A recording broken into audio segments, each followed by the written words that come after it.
Let's solve this quadratic equation here using the quadratic formula. Now the quadratic formula, let's write that. It is x equals, all right, here's the numerator, negative b, or the opposite of b, plus or minus the square root of b squared minus 4ac, and this is all divided by 2a. Now, just what are these a, b's, and c's? Well, a quadratic equation, when written in standard form, is this. Now, this is in standard form, and I'll match it up here. It's this. It's ax squared plus bx plus c equals 0. So what you've got is a quadratic term and then some multiplier. Now, the multiplier here is just a 1. Then for b, right, what do you have here? Well, you have a linear term, and b is what? B is the coefficient of the linear term. And then you've got a constant, right, a number connected to no variable. And then it's all equal to 0. So this is the standard form. Here's a, right there, and there. Here's b, here, here, and here. And the c shows up once right over there. So let's start by identifying a, b, and c.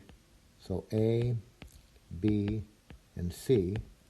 All right, so what are each of these? So a is the coefficient of the squared term. Now I've got it lined right up here. So a is a 1 here. B, this is the coefficient of the linear term, and the coefficient of our linear term is negative 7. And C is the constant, right? C is that constant, which is, in our case, negative 18.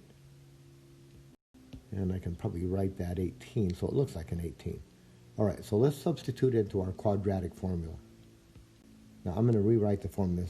I just always do it like this. If I have a formula, I'm going to rewrite it. So it's negative b, or the opposite of b, plus or minus b squared minus 4ac.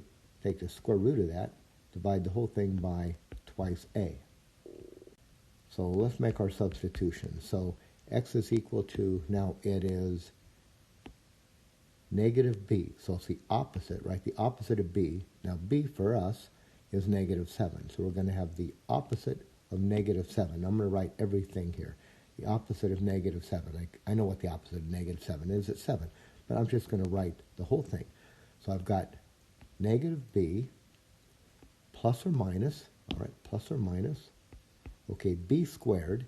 Now I'll leave a little space. Okay, square root, b squared, negative 7 squared minus 4 times a, which is 1, times c, which is negative 18. I want the square root of all of that, all over 2 times a, but a is 1. Now see, this is just arithmetic here, so we just have to be careful with all these negative signs. So let's try to simplify. We'll get x equals, all right, right here. The opposite of negative 7 is 7, plus or minus the square root of, now, I'm right here. Negative 7 squared is 49. And then, what do we have? Negative 4 times 1, negative 4.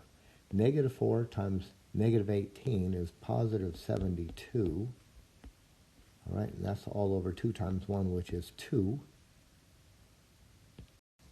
Well, that's just 2. All right, so let's simplify inside now. So we'll get x equals 7 plus or minus the square root of 49 and 72 is 121. How nice. The square root of 121, I know, that's an 11. This is over 2. So we're going to get x equals 7 plus or minus 11 all over 2. So there's really two numbers in here. Here's what they are. X is 7 plus 11 over 2 and 7 minus 11 over 2. So we're going to get x is, what do we get here? 18 over 2. So we'll get a 9. And then over here, we'll get a negative 4 over 2, which is negative 2.